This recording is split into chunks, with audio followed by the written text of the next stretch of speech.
And today I'm going to repair a blown radiator hose on a 1986 Ford Econoline 350 Lindy Motorhome.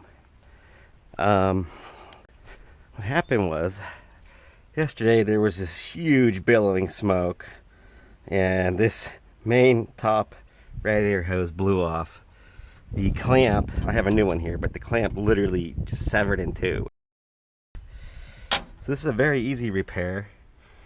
I'm just going to show you the basics behind this. Got the flathead screwdriver. All I'm going to do is make sure that it's snug all the way.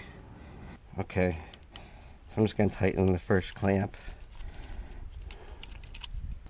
There you go. And remember, you want it snug enough that the hose won't come off, but you don't want to break it. So I just make it hand tight with a screwdriver. You can feel it when it's hand tight.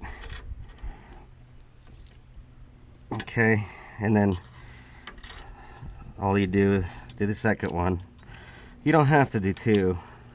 I'm thinking if you're on the road, if you're on the highway, and one blows up, again, because this seriously, the clamp just severed right in two. I'm thinking if you have an extra one right there, you don't have to look for it, you know where it is. Just in case, you know, any of these other clamps were to blow on the road, you got a spare right there with you. So I'm just gonna put this one on not so tight, I don't want to damage the hose. Just on there a little bit, just to have a spare. Alrighty.